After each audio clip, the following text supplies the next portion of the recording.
Hello everyone. आज की हम इस क्लास में ये लूसेंट है, हमारी लूसेंट का इंडियन पॉलिटी है, उसको हम कवर करेंगे। ठीक है, तो हमारा लूसेंट का भारतीय संविधान का पहला चैप्टर है जिसका नाम है संवैधानिक विकास। यानी जो 1973 से एक्ट स्टार्ट होते हैं और 1947 तक, जब तक भारत आजाद होता है तब तक हम चलाएंगे, उन सभी एक्ट को वन बाय वन समझेंगे।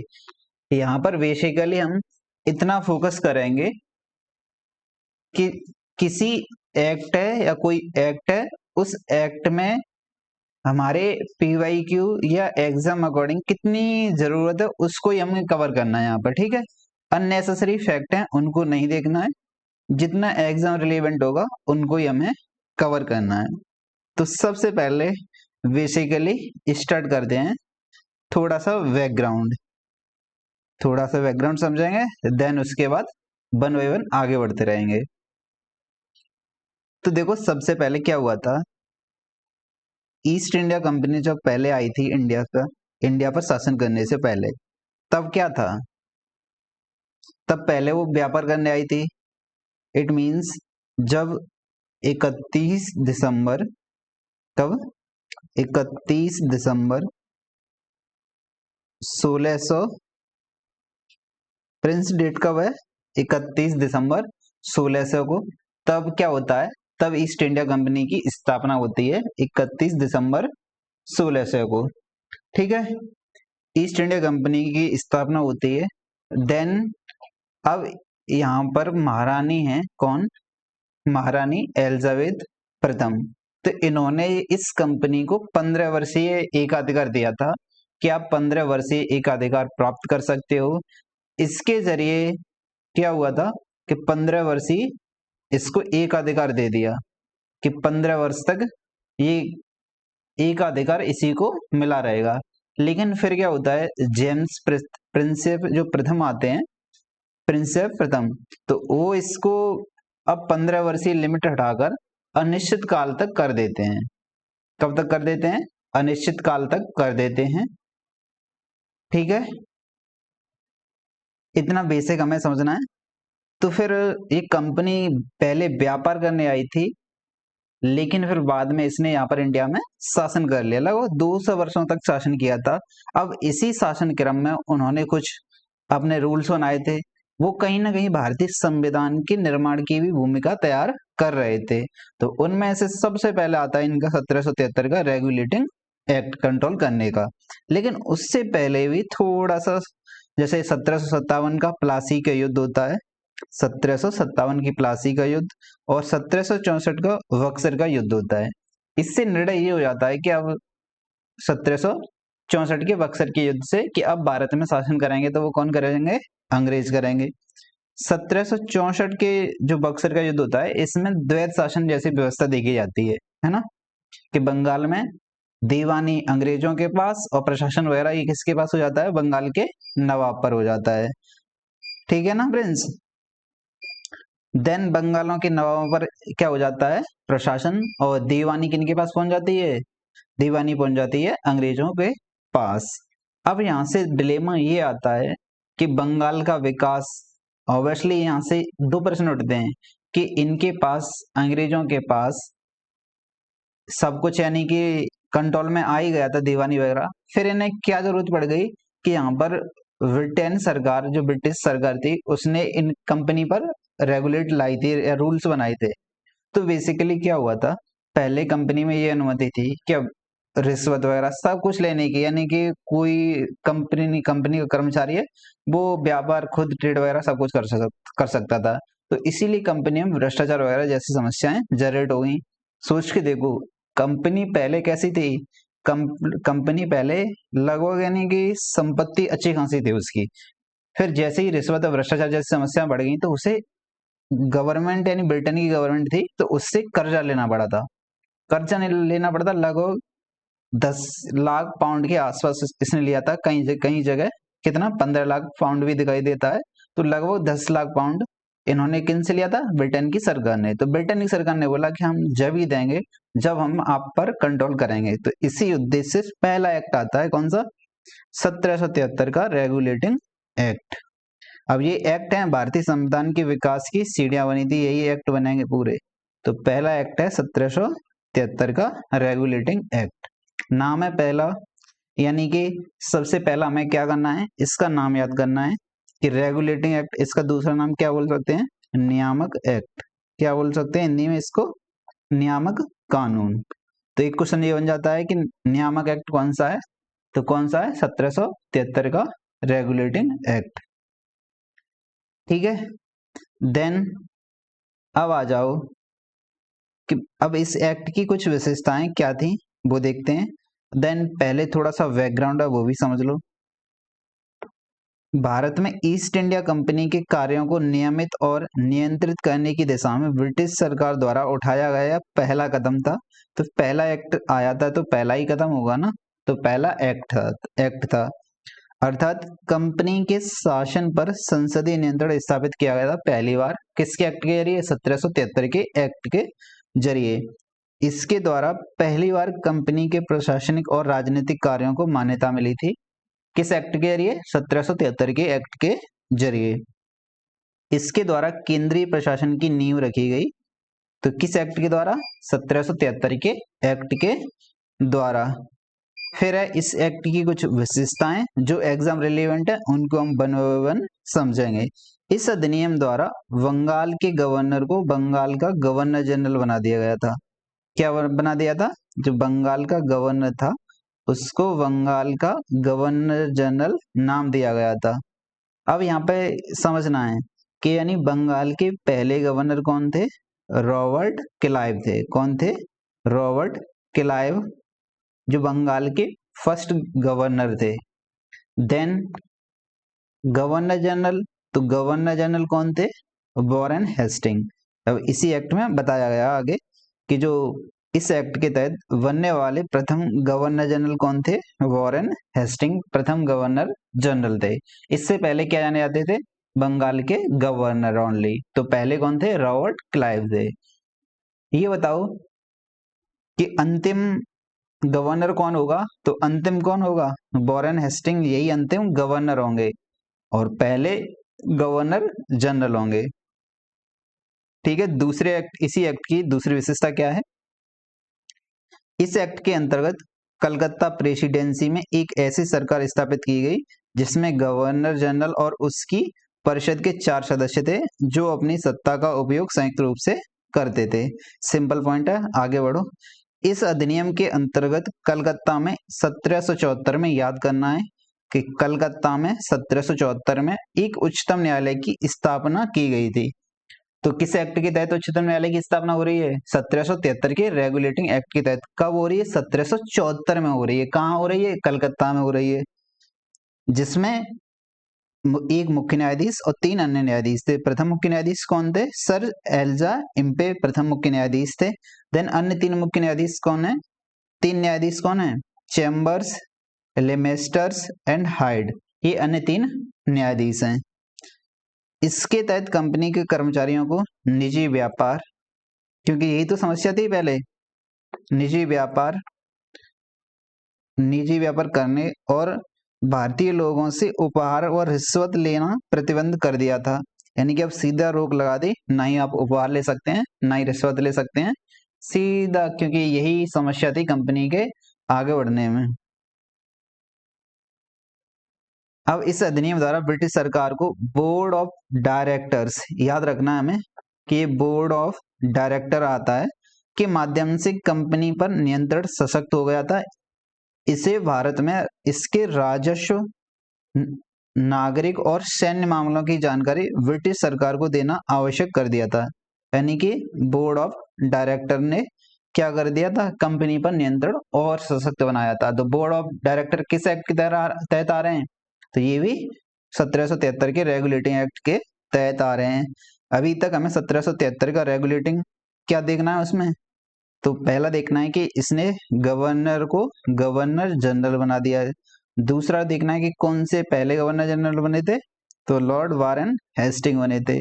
इसके तहत कलकत्ता में 1774 में एक उच्चतम न्यायालय की स्थापना हुई थी जिसके मुख्य न्यायाधीश कौन थे, सर एल्जाई इम्पे थे। अन्य 3 न्यायाधीश थे, ये ज्यादा जरूरी नहीं है, एग्जाम में नहीं पूछे जाते हैं। फिर कि बोर्ड ऑफ डायरेक्टर की स्थापना हुई थी, किस एक्ट के तहत? इसी एक्ट के तहत। अब आता है एक्ट ऑफ सेटलमेंट एक्ट 1781 का। इन जनरल ये आपको एक्ट देखना नहीं है, फिर भी एक बार पढ़ लो बेसिक। रेगुलेटिंग एक्ट की कमियों को दूर करने के लिए इस एक्ट का प्रावधान किया गया। इस एक्ट के अनुसार कलकत्ता की सरकार को बंगाल, बिहार और उड़ीसा के लिए भी विधि बनाने का प्राधिकार प्रदान किया गया था। यानी इसको किसको? जो कलकत्ता की सरकार है इसकी पावर थोड़ी इंक्रीज की गई थी। देन 1784 का पिट्स इंडिया एक्ट, 1784 का पिट्स इंडिया एक्ट है। इस एक्ट के द्वारा दोहरे प्रशासन का प्रारंभ हुआ। यानी कि अब क्या हुआ था, अब एक बोर्ड ऑफ डायरेक्टर्स पहले था जो व्यापारिक मामलों की देखरेख के लिए था। दूसरा था board of controller, board of controller. अब ये क्या करेगा, ये राजनीतिक कार्यों की या राजनीतिक मामलों के लिए बनाया गया था। कौन सा? Board of control. तो इसी को क्या बोलते हैं? इसी को बोलते हैं दोहरा प्रशासन। क्या बोलते हैं? दोहरा प्रशासन। तो दोहरे प्रशासन की शुरुआत कहां से, किस एक्ट के तहत हो रही है? 1784 के एक्ट के तहत। ये लोअर पीसीएस में PYQ था। आई होप आपने वीडियो देखी होगी पिछली वाली।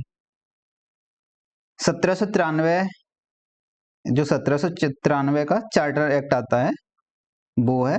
इसके द्वारा नियंत्रण बोर्ड के सदस्यों तथा कर्मचारियों के वेतन आदि को भारतीय राजस्व में से देने की व्यवस्था की गई थी।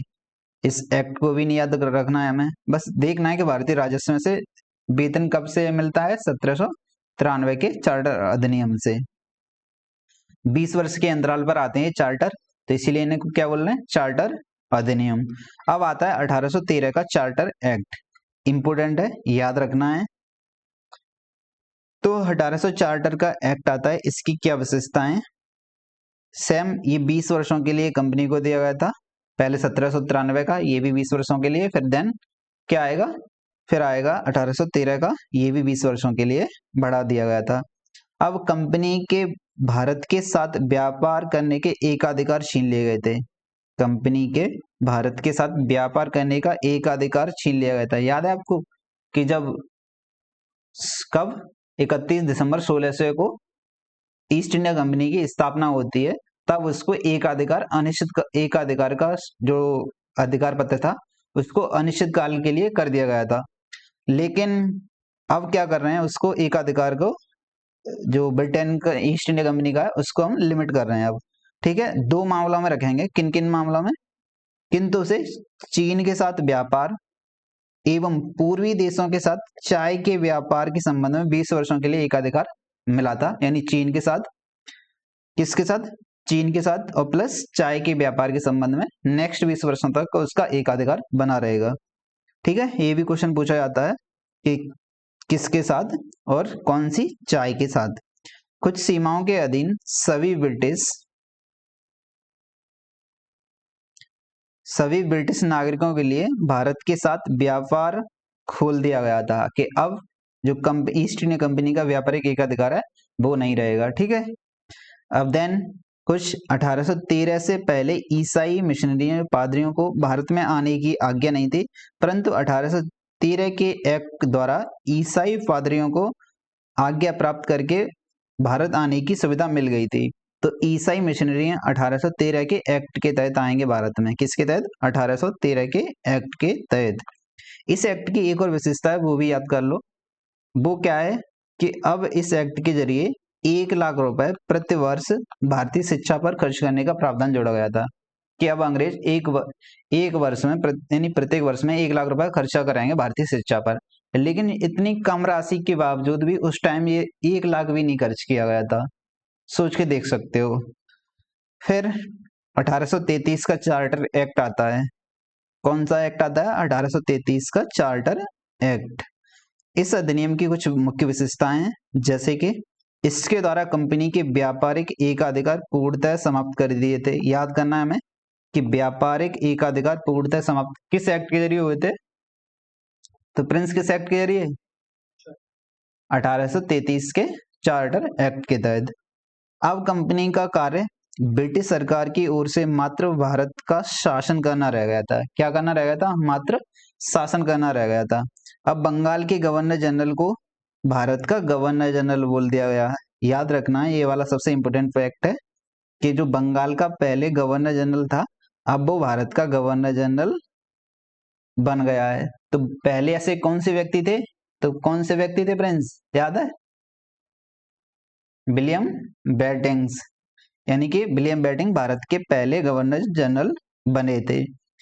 देखो यहाँ पर याद करना है क्या, कि बंगाल का गवर्नर कौन बना था? पहला रॉबर्ट क्लाइव। देन बंगाल का गवर्नर जनरल कौन बना था? तो कौन बना था? Warren Hastings. अब भारत के कौन बनाएंगे? Governor general. तो कौन गवर्नर जनरल बनाएंगे भारत के? जिनका क्या नाम है? विलियम बेटिंग्स। याद रखने। अब नेक्स्ट है, बंबई तथा मद्रास की परिषदों को विधि निर्माण शक्तियों को वापस ले लिया गया था। इट मीन्स अब जो पहले केंद्रीकृत प्रवृत्ति थी ना, तो उसको विकेंद्रीकृत कर रहे हैं। देन विधिक परामर्श हेतु गवर्नर जनरल की परिषद में विधि सदस्य के रूप में चौथे सदस्य को शामिल किया गया था। तो विधि सदस्य के रूप में चौथा सदस्य शामिल हो रहा है गवर्नर जनरल की परिषद में 1833 के चार्टर एक्ट के जरिए। देन भारत में दास प्रथा को विधि विरुद्ध घोषित कर दिया गया था तथा 1843 में इसका उन्मूलन कर दिया था। किसका? दास प्रथा का।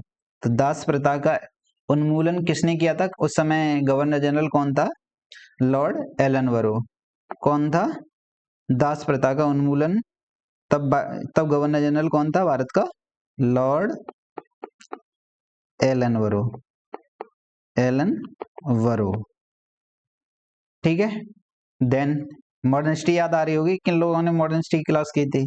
उसमें ये सब कुछ पॉइंट बताए गए हैं कि दास प्रथा का कब उन्मूलन किया गया था, ठगी प्रथा का उन्मूलन कब किया गया था, सब कुछ पॉइंट है उसमें मॉडर्न हिस्ट्री की क्लास में। देन कुछ और भी फैक्ट हैं इसी एक्ट के।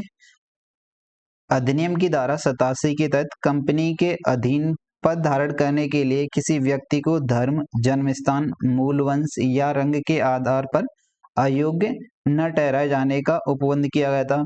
गवर्नर जनरल की परिषद को राजस्व के संबंध में पूर्ण अधिकार प्रदान करते हुए गवर्नर जनरल को संपूर्ण देश के लिए एक ही बजट तैयार करने का अधिकार दिया गया था।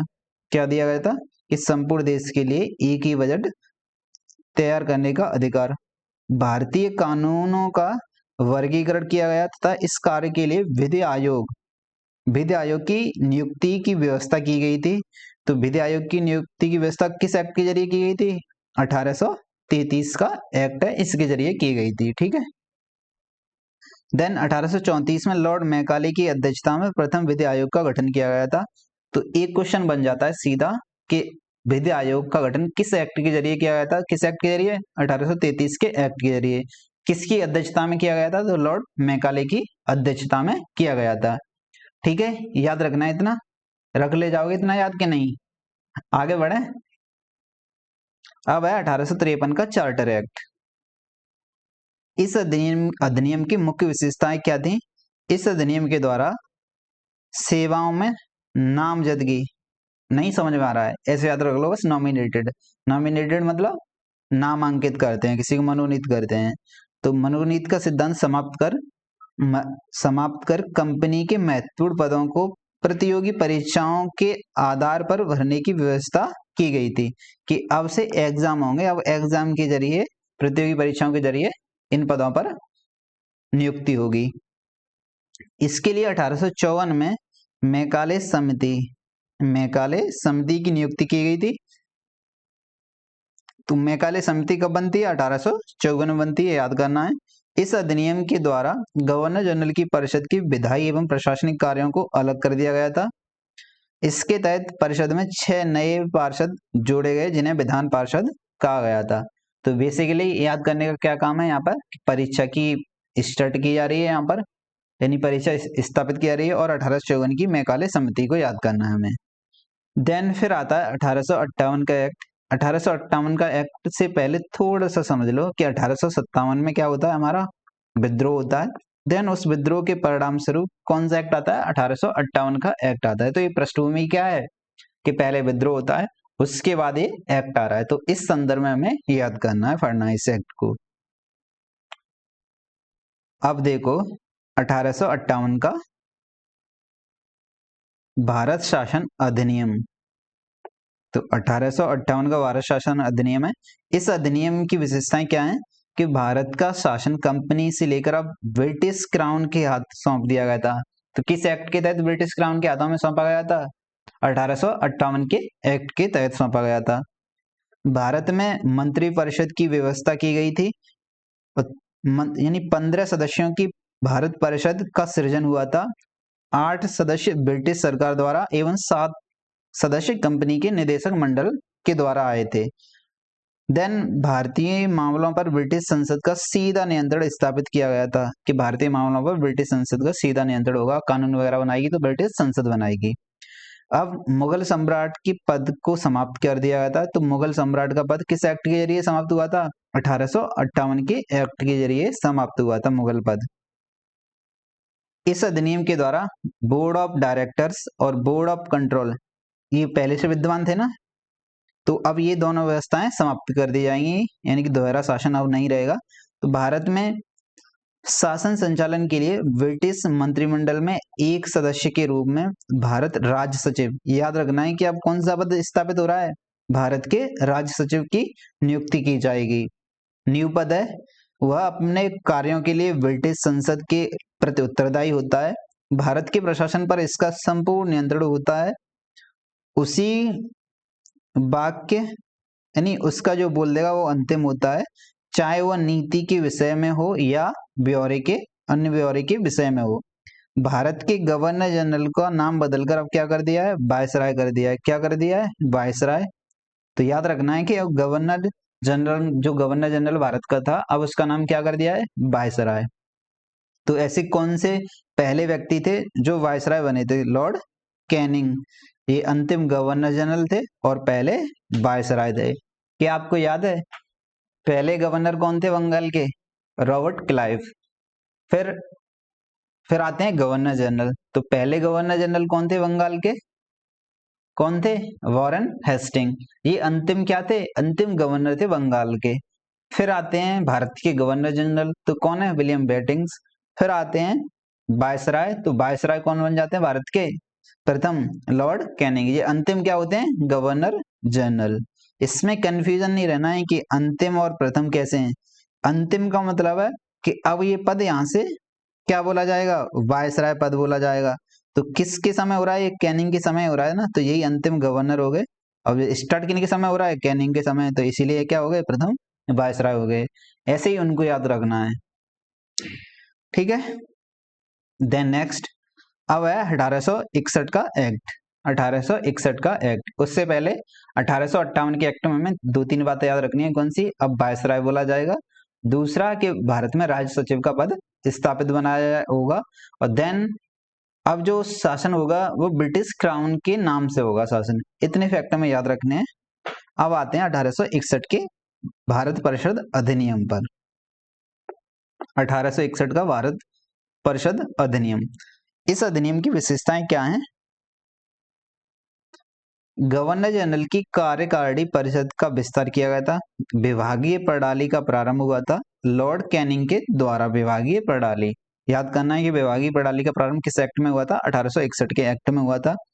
गवर्नर जनरल को पहली बार अध्यादेश, सबसे ज्यादा इंपॉर्टेंट है कि अध्यादेश जारी करने की शक्ति किस एक्ट के तहत गवर्नर को मिली थी? वायसराय को मिली थी। किस एक्ट के तहत?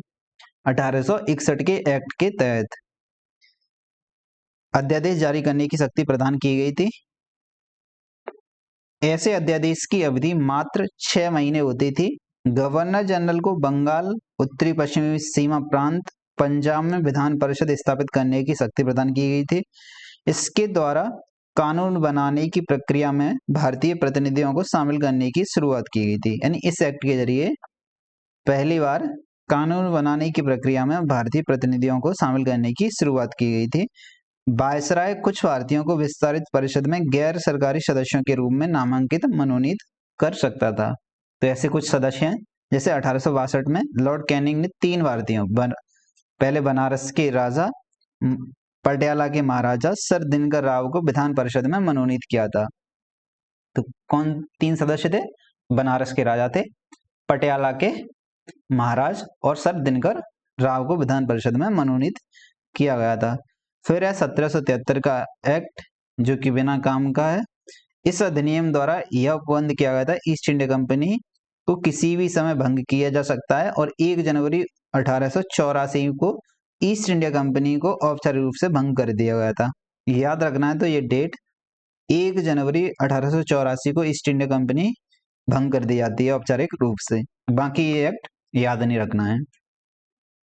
शाही उपाधि अधिनियम 1876 का, ये भी अपना बिना एग्जाम का है, एक बार पढ़ लो फिर भी। इस अधिनियम द्वारा गवर्नर जनरल की केंद्रीय कार्यकारिणी में 6ठे सदस्य की नियुक्ति कर उसे लोक निर्माण विभाग का कार्य सौंपा गया था। किसका? यानी कि 6ठे सदस्य की नियुक्ति कर। 28 अप्रैल 1876 ईस्वी को एक घोषणा द्वारा महारानी विक्टोरिया को भारत की सामग्री घोषित किया गया था। 28 अप्रैल 1876 को महारानी विक्टोरिया को भारत की सामग्री घोषित किया जाता है, 28 अप्रैल 1876 को। देन 1892 का भारत परिषद अधिनियम, ये एक्ट याद रखना है हमें। 1892 का ये एक्ट याद क्यों रखना है? इस एक्ट के जरिए अप्रत्यक्ष चुनाव प्रणाली की शुरुआत हुई थी। तो भारत में अप्रत्यक्ष चुनाव प्रणाली की शुरुआत किस एक्ट के जरिए हुई है? तो 1892 के चार्टर एक्ट के जरिए हुई है। याद रखना है, इससे भी क्वेश्चन पूछे जाते हैं कि पहला यानी कि अप्रत्यक्ष चुनाव प्रणाली की शुरुआत कब हुई थी। इसके द्वारा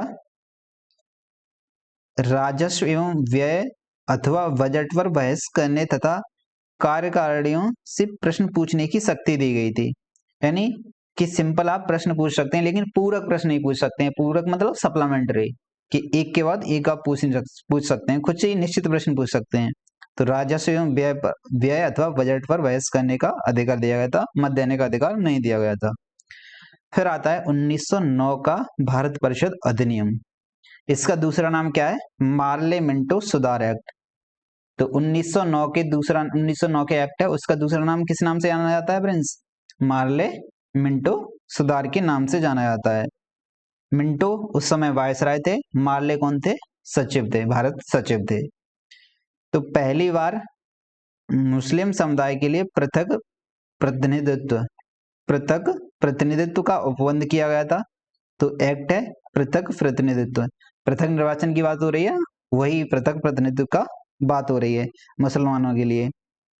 इसके अंतर्गत मुस्लिम सदस्यों का चुनाव मुस्लिम मतदाता ही कर सकते हैं, इसीलिए इसको सांप्रदायिक विभाजन का नियम माना जाता है कि मिंटो हैं जो वायसराय थे, तो वो भारत में सांप्रदायिकता के जनक माने जाते हैं। कौन? लॉर्ड मिंटो को, क्योंकि इन्होंने पृथक निर्वाचन जैसी व्यवस्था रख दी थी भारत में।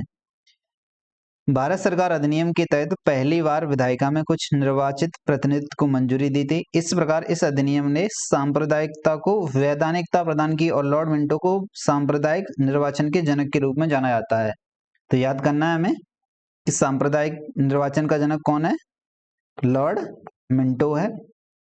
इसने किया ये है कि पृथक प्रतिनिधित्व यानी पृथक प्रतिनिधित्व के आधार पर चुनाव किया जाएगा कि मुस्लिम लोग ही उनको चुनाव कर सकेंगे, चुन सकेंगे। तो इसीलिए क्या है? सांप्रदायिक निर्वाचन का जनक माना जा रहा है। बेसिकली यूपीएसआई वगैरह में तो आपका सिंपल पूछा जाता है कि 1909 का एक्ट का नाम क्या था? तो क्या नाम था उसका दूसरा नाम? मार्ले मिंटो सुधार। मार्ले मिंटो एक्ट है, तो कौन सा है? 1909 का है। ये भी पूछ लिया जाता सीधा सीधा। फिर अगला है, भारतीयों को भारत सचिव एवं गवर्नर जनरल की कार्यकारिणी परिषदों में नियुक्ति की गई। केंद्रीय और प्रांतीय विधान परिषदों को पहली बार बजट पर वाद विवाद करने, सार्वजनिक हित के विषयों पर प्रस्ताव पेश करने, पूरक प्रश्न पूछने और मत देने का अधिकार मिला था। किस एक्ट के जरिए?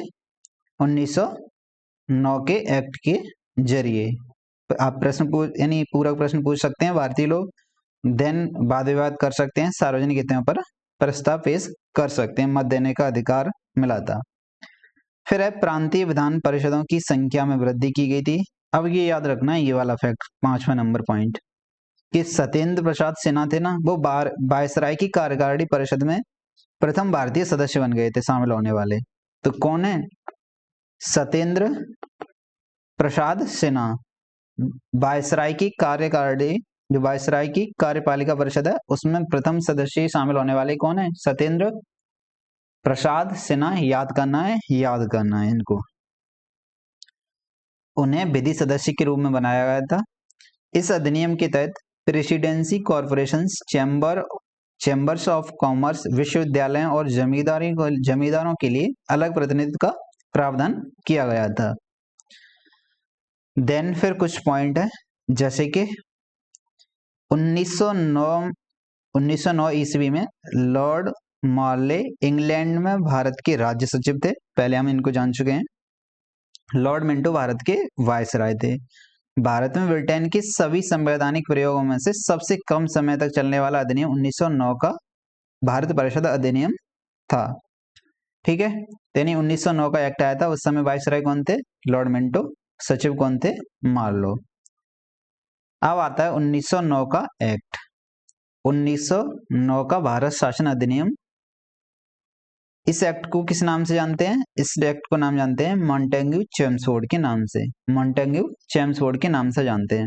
अब आप एक बार कंफ्यूज तो हुए होंगे ना, कि हम 1909 को, जब आप अभी नहीं तो बाद में कंफ्यूज होंगे कि 1909 को मार्ले मिंटो बोलते हैं या 1919 को बोलते हैं। अब देखो क्या याद रखना है आपको, कि 1909 का यानी पहले आता है, पहले छोटा होगा, मार्ले मिंटो पहले आता है तो छोटा होगा, फिर बाद में आता है तो बड़ा आता है, मॉन्टेग्यू चेम्सफोर्ड, मॉन्टेग्यू चेम्सफोर्ड, बड़ा आ रहा है ना, तो ऐसे याद कर सकते हैं कि पहले छोटा आएगा, फिर उसके बाद उसका बड़ा भाई आएगा। तो अब 1919 का एक्ट है, उसको किस नाम से जानते हैं? मॉन्टेग्यू चेम्सफोर्ड एक्ट के नाम से जानते हैं, चेम्सफोर्ड सुधार के नाम से जानते हैं। तो 1919 के एक्ट का दूसरा नाम क्या था प्रिंस? क्या था? Montagu Chelmsford. अब इस अधिनियम की मुख्य विशेषता क्या थी? केंद्र में द्विसदनात्मक, यानी कि विधायिका की स्थापना हुई थी। प्रथम राज्य परिषद, दूसरी केंद्रीय विधानसभा। तो केंद्र में द्विसदनात्मक व्यवस्था किस एक्ट के जरिए आई थी? 1919 के एक्ट के जरिए आई थी। ठीक है, राज्य परिषद के सदस्यों की संख्या कितनी थी? 60 थी, जिसमें 34 निर्वाचित होते थे और उनका कार्यकाल 5 वर्ष का होता था। केंद्रीय विधानसभा के सदस्यों की संख्या 144 थी, जिसमें 104 निर्वाचित तथा 40 मनोनीत थे। इनका कार्यकाल कितना था? इन जनरल 3 वर्ष होता था। कितना होता था? 3 वर्ष होता था। दोनों सदनों के अधिकार समान थे, इनमें सिर्फ एक अंतर था कि बजट पर स्वीकृति प्रदान करने का अधिकार निचले सदन को था। तो बजट पर स्वीकृति प्रदान करने का अधिकार किसको था? निचले सदन को था। सबसे ज्यादा इंपॉर्टेंट फैक्ट ये है कि प्रांतों में द्वैध शासन, प्रांतों में द्वैध शासन।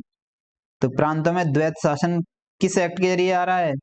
1919 के एक्ट के जरिए आ रहा है प्रांतों में द्वैध शासन। प्रांतों में द्वैध शासन का अर्थ है एक तरफ आरक्षित विषय कर दिए, दूसरे हस्तांतरित विषय इसलिए बांट दिए गए हैं, तो उन्हीं को हम क्या बोल रहे हैं? प्रांतों में द्वैध शासन। तो प्रांतों में द्वैध शासन प्रणाली का प्रवर्तन किया गया था इसी एक्ट के जरिए, 1919 के एक्ट के जरिए। प्रांतों में द्वैध शासन के जनक कौन माने जाते हैं? लियोनस कार्टियस को माना जाता है। लियोनस कार्टियस को क्या माना जाता है? प्रांतों में द्वैध शासन के जनक। इस योजना के अनुसार प्रांतीय विषयों को 2 वर्गों यानी 2 विषयों में विभाजित किया गया था। तो पहला कौन सा था? आरक्षित। दूसरा कौन सा था? हस्तांतरित या अंतरित, यानी ट्रांसफर एबल, इनके रूप में इन्हें बांट दिया गया था। तो पहले आरक्षित विषय। आरक्षित विषय कौन कौन से थे? ऐसे विषय यानी कि जिन पर गवर्नर का अधिकार था, उन्हें आरक्षित विषय। वित्त, भूमि कर, अकाल सहायता, न्याय, पुलिस, पेंशन, आपराधिक जनजातियां, छापाखाना, समाचार पत्र, सिंचाई, जलमार्ग, खान कारखाना, बिजली, गैस बॉयलर, श्रमिक कल्याण, औद्योगिक विवाद, मोटर गाड़ियां, छोटे बंदरगाह और सार्वजनिक सेवाएं। इससे क्वेश्चन आया था यूपीएससी प्रीलिम्स में। यूपीएससी प्रीलिम्स में पूछा गया था कि कौन से आरक्षित विषय हैं। कौन से आरक्षित विषय हैं जिन पर गवर्नर परिषद का अधिकार था। तो ऐसे करके आरक्षित विषय से संबंधित क्वेश्चन ऐसे ही बन जाता है। दूसरा, इसको आप ऐसे याद रखो कि जैसे अंग्रेज हैं तो अंग्रेज क्या चाहेंगे, इंडिया को क्यों फ्रीडम देंगे, वो बस इतना सोचेंगे हम कैसे न कैसे करके ज्यादा से ज्यादा लाभ कमाएं। तो जहां से धन आए, कंट्रोल करने का अधिकार हो, वो सब किसके पास आएगा, अंग्रेजों के पास। कहीं हेल्थ वगैरह ये सब क्या कर देंगे, ट्रांसफर में आरक्षण यानी हस्तांतरित विषय में डाल देंगे। तो जैसे अब शिक्षा है, पुस्तकालय, संग्रहालय, स्थानीय स्वायत्त शासन है, चिकित्सा सहायता है, ये सब किस में डाल देंगे, सार्वजनिक मनोरंजन वगैरह, तो ये सब किस में डाल देंगे, हस्तांतरित विषय में डाल देंगे। तो इसीलिए आरक्षित यानी ऐसे शासन वगैरह जो शासन पर मजबूती बनाए प्लस आर्थिक कंट्रोल बढ़ावा दें, तो वो कौन से आरक्षित विषय, इस पर गवर्नर जनरल का शासन होगा। और बाकी जिनसे कुछ फर्क ना पड़े वो सब हस्तांतरित दे दो इनको, भारतीयों को। आरक्षित विषयों का प्रशासन गवर्नर और उसकी कार्यकारी परिषद के माध्यम से किया जाना था, जबकि हस्तांतरित विषयों का प्रशासन गवर्नर द्वारा विधान परिषदों के प्रति उत्तरदायी मंत्रियों की सहायता से किया जाना था। ठीक है। इस द्वैत शासन प्रणाली को 1935 के एक्ट के द्वारा समाप्त किया गया था। कब किया गया था इसको समाप्त, द्वैत शासन प्रणाली को, 1935 के एक्ट। अब यहाँ पर किसमें द्वैत शासन प्रणाली, प्रांतों में। फिर 1935 का एक्ट आ जाएगा तो उसमें केंद्र में द्वैत शासन प्रणाली लग जाएगी, ये याद रखना हमें। अगला फोर्थ पॉइंट है इसी एक्ट का कि भारत सचिव को अधिकार दिया गया है कि वह भारत में महालेखा परीक्षक की नियुक्ति कर सकता है। अगला पॉइंट है, इस अधिनियम ने भारत में एक लोक सेवा आयोग का गठन किया गया था। यानी किसका, एक लोक सेवा आयोग के गठन का प्रावधान किया गया था। किस एक्ट में, 1919 के एक्ट में। याद रखना है कि एक, जब आप यूपीजीडीसी असिस्टेंट प्रोफेसर का एग्जाम दिया होगा आपने, तो उसमें ये पूछा था, नहीं दिया होगा तो उसमें भी एक क्वेश्चन पूछा था कि लोक सेवा आयोग का, पहले लोक सेवा आयोग का गठन किस एक्ट के जरिए हुआ था। तो किस एक्ट के जरिए, 1919 के एक्ट के जरिए गठित हुआ था। कब हुआ था, 1926 में, ली आयोग की सिफारिश पर सिविल सेवकों के लिए भर्ती के केंद्रीय लोक सेवा आयोग का गठन किया गया था। तो 1926 में गठित हुआ था ली आयोग की सिफारिश के आधार पर केंद्रीय लोक सेवा आयोग। देन इस अधिनियम के अनुसार वायसराय की कार्यकारी परिषद में 6 सदस्यों में से कमांडर इन चीफ को छोड़कर 3 सदस्यों का भारतीय होना आवश्यक था। इसने सांप्रदायिक आधार पर जो पहले केवल मुस्लिमों को दिया जाता था, अब वो किससे बढ़ा दिया है, अब बढ़ा दिया है सिखों, भारतीय ईसाइयों, आंग्ल भारतीयों और यूरोपियों के लिए भी पृथक निर्वाचन जैसी व्यवस्था बढ़ा दी गई थी। पहले केवल मुस्लिमों तक था 1919 के एक्ट में, अब उसी का विस्तार कर दिया है किन तक, सिखों तक, ईसाइयों तक और आंग्ल भारतीय लोगों तक। इसमें पहली बार केंद्रीय बजट को राज्यों के बजट से अलग कर दिया गया था। ठीक है ना, 1919 के एक्ट के तहत। इसके तहत एक वैधानिक आयोग का गठन का प्रावधान किया गया था, जिसका कार्य 10 वर्ष बाद जांच करने के बाद अपनी रिपोर्ट प्रस्तुत करना था। तो इसी का परिणाम क्या था, 1927 में साइमन कमीशन का गठन होना। तो इसी एक्ट का परिणाम था, जो 1928 में भारत में आता है, देन 1930 में अपनी रिपोर्ट देता है। ठीक है ना। देन इसका 10वां पॉइंट है, इस अधिनियम में केंद्रीय विधानसभा में वायसराय के अध्यादेश जारी करने की शक्तियों को निम्न रूप में बनाए रखा गया था। कुछ विषयों से संबंधित विधेयकों को विचारार्थ प्रस्तुत करने के लिए उसकी पूर्व अनुमति आवश्यक थी। कुछ ऐसे पॉइंट है जिन्हें पढ़ लेना, नहीं तो इतना कोई काम का नहीं है। देन मॉन्टेग्यू चेम्सफोर्ड सुधार यानी भारत शासन अधिनियम 1919 द्वारा भारत में पहली बार महिलाओं को वोट देने का अधिकार मिला था। तो भारत में पहली बार वोट देने का अधिकार कब मिला था, 1919 के एक्ट के तहत। फिर आता है अपना 1935 का एक्ट, भारत शासन अधिनियम 1935 का एक्ट। यह साइमन कमीशन की रिपोर्ट पर आधारित था। 1935 का एक्ट, 1935 के एक्ट में 321 अनुच्छेद, 10 अनुसूचियां थी। कितने, 321 आर्टिकल हैं, 10 शेड्यूल्स हैं, अनुसूचियां हैं। इस अधिनियम की कुछ मुख्य विशेषताएं इस प्रकार से हैं, जैसे कि पहला प्रावधान क्या था कि अखिल भारतीय संघ की स्थापना होगी इस एक्ट के जरिए, लेकिन ये एक्चुअल में नहीं हुई थी।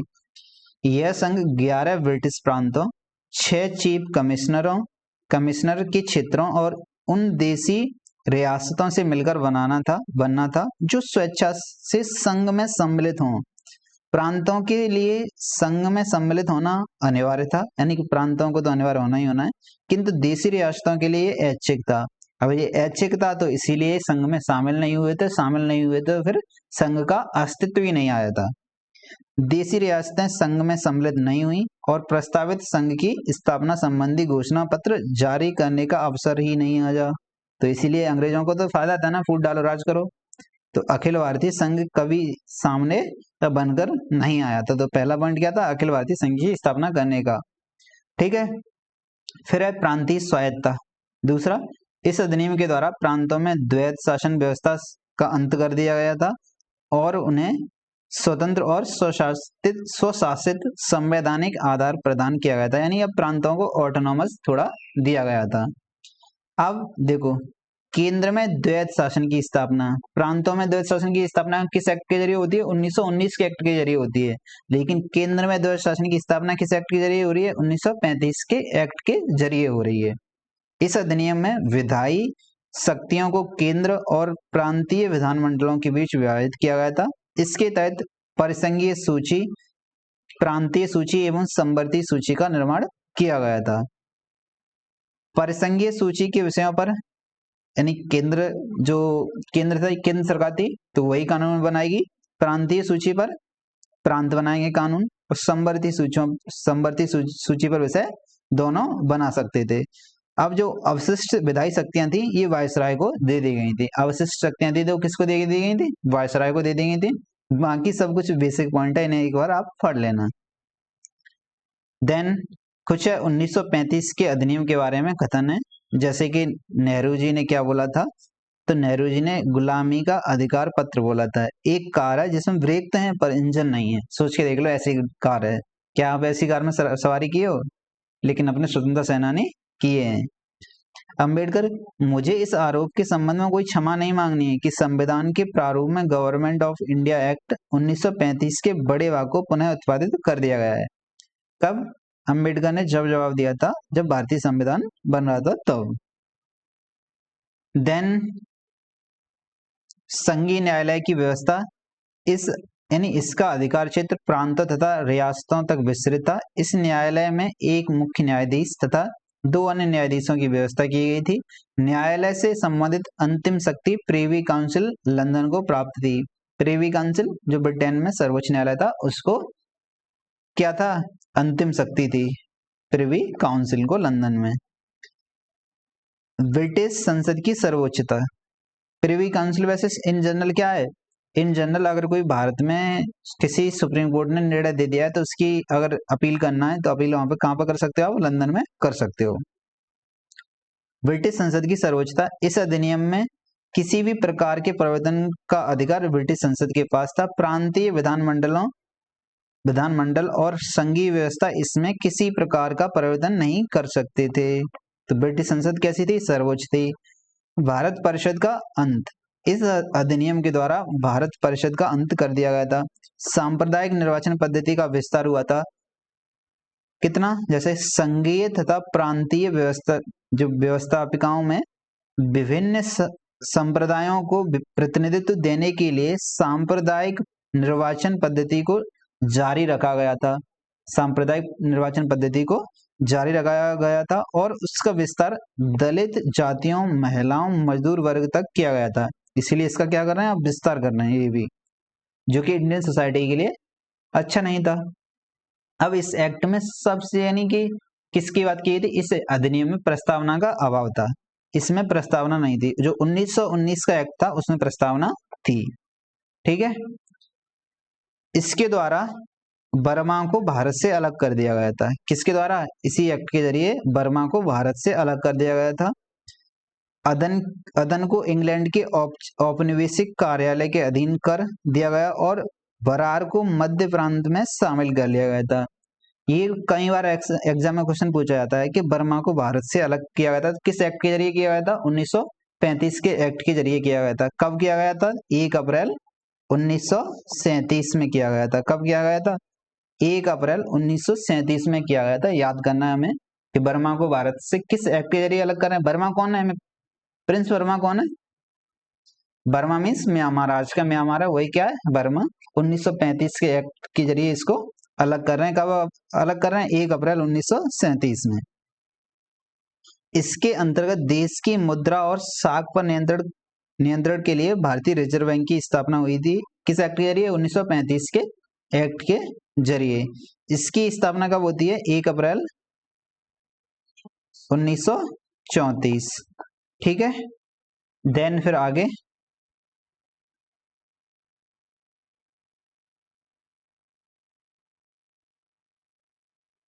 इसने मताधिकार का विस्तार किया था। लगभग 10% जनसंख्या को मत अधिकार मिल गया था। किस एक्ट के जरिए? 1935 के एक्ट के जरिए। भारत में पहली बार महिलाओं को मताधिकार किस एक्ट के जरिए मिला था? 1919 के एक्ट के जरिए। और इसने मताधिकार विस्तार कर दिया था। 10% लोगों के पास वोट अधिकार थे। एक्चुअली उन्होंने जो आज का जो वोट अधिकार है कि आप 18 वर्ष के हैं तो आप वोट दे सकते हैं, पहले ऐसा प्रावधान नहीं था। पहले कुछ कंडीशन थी कि आप कितने शिक्षित हैं, कितनी आपके पास संपत्ति है, तब वोट देने का अधिकार दिया जाता। फिर भी कितने 10% लोगों के पास अधिकार था ये। अब आता है 1947 का एक्ट। 1947 का भारतीय स्वतंत्रता अधिनियम। तो ये कब पारित होता है? तो 18 जुलाई 1947 को ब्रिटिश संसद इसे स्वीकृत कर देती है। एग्जाम में क्वेश्चन पूछ लिया जाता है कि 1947 का एक्ट ब्रिटिश संसद से कब पारित हो जाता है? तो 18 जुलाई 1947 को पारित हो जाता है, प्रस्तावित हो जाता है। इस अधिनियम में 20 धाराएं थी। इस अधिनियम के प्रमुख प्रावधान निम्न थे। क्या थे? 2 अधिराज्यों की स्थापना की गई थी। 2 अधिराज्य कौन कौन से? भारत और पाकिस्तान नामक 2 अधिराज्यों को बना दिया जाएगा। उन्हें ब्रिटिश सरकार सत्ता सौंप देगी। सत्ता का उत्तरदायित्व दोनों अधिराज्यों की संविधान सभा को सौंपे जाएंगी। यानी अब कौन सर्वोच्च संस्था होगी? यहाँ पे संविधान सभा होगी। भारत एवं पाकिस्तान दोनों अधिराज्यों में एक गवर्नर जनरल होंगे, जिनकी नियुक्ति उनके मंत्रिमंडल की सलाह से की जाएगी। किनसे नियुक्ति की जाएगी? मंत्रिमंडल की सलाह से की जाएगी। संविधान सभा का विधानमंडल के रूप में कार्य करना। जब तक संविधान सभाएं संविधान का निर्माण नहीं कर लेती हैं, तब तक वे विधान मंडल के रूप में कार्य करती रहेंगी। कौन? संविधान सभा। संविधान का निर्माण भी करेंगी, प्लस देश में कानून वगैरह इनका भी निर्माण करेंगी। कौन? संविधान सभा। भारत मंत्री के पद समाप्त कर दिए जाएंगे। और 1935 के शासन अधिनियम द्वारा जब तक संविधान सभा द्वारा नया संविधान बनकर तैयार नहीं किया जाता है, तब तक 1935 के भारत शासन अधिनियम द्वारा शासन होगा। तो एक क्वेश्चन पूछ लिया जाता है कि संविधान सभा ने किस एक्ट के जरिए शासन किया था स्वतंत्रता के बाद? तो किस एक्ट के जरिए? 1935 के एक्ट के जरिए। देशी रियासतों पर ब्रिटेन की सर्वोपरिता यानी सर्वोपारिता का अंत कर दिया गया था। उनको भारत या पाकिस्तान किसी भी अधिराज्य में शामिल होने और अपने भावी संबंधों का निश्चय करने की स्वतंत्रता प्रदान की गई थी। ये सबसे डिलेमा पॉइंट यही था कि रियासतों के पास ऑप्शन दे दिया, या तो आप पाकिस्तान में शामिल हो जाओ या इंडिया में शामिल हो जाओ। इस अधिनियम के अधीन भारत डोमिनियन को सिंध, बलूचिस्तान, पश्चिमी पंजाब, पूर्वी बंगाल, पश्चिमोत्तर सीमा प्रांत और असम के सिलेट जिलों को छोड़कर भारत का शेष राज्य क्षेत्र मिल गया था भारत को। ये किसके पास पहुंच गया था? पाकिस्तान के पास। सिलहट जिले ने भारतीय स्वतंत्रता अधिनियम 1947 ईस्वी के प्रवृत्त होने के पूर्व जनमत संग्रह में पाकिस्तान के पक्ष में मतदान दिया था, इसीलिए वो किसमें शामिल हो गया था? पाकिस्तान में शामिल हो गया था। तो इस प्रकार हमने 1773 के एक्ट से लेकर 1947 यानी कि भारत को आजादी दिला दी है। भारत का संविधान कैसा बना था, कैसे कैसे हिस्ट्री है, उन सबको हमने बेसिकली समझ लिया है। तो आज के लिए इतना ही रखते हैं। होप आपने क्लास के नोट्स भी बनाने आपको और बनाएंगे। जब क्लास चल रही थी उस टाइम भी आप बना रहे होंगे कुछ ना कुछ, नहीं तो क्लास एंड हो तो अपना नोट्स बना देना। बाकी अपने नोट्स जो बनाए वो आप ओनली JRF या SDR कैंपस इन पर आप शेयर कर सकते हैं, हमारे साथ जुड़ सकते हैं इनके साथ टेलीग्राम पर। आज के लिए इतना ही रखते हैं। थैंक यू, नमस्ते, हंसते रहिए, मुस्कुराते रहिए, बाय बाय। जय हिंद।